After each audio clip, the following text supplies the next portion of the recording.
শীত আইসা পড়ছে আর আমরা ডাব চুরি করুম না, এটা কি হইতে পারে? মামা খালি দেশ বাড়ির মালিক যেন টেন না পায়। আরে বেডা তুই চিন্তা করিস না, আমরা আছি না।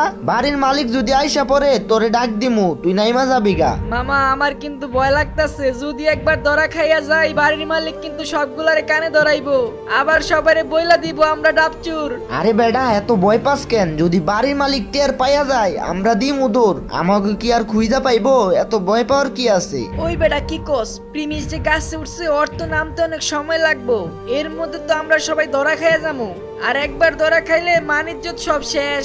আরে আমরা ধরা খামু কেন? ধরা খাইবো শুধু যে গাছে উঠছে। আমরা কি গাছে উঠছি নাকি বাড়ির মালিক আইসা আমাকে খুঁজা পাইবো? আমরা তো সুজা দৌড় দিমু।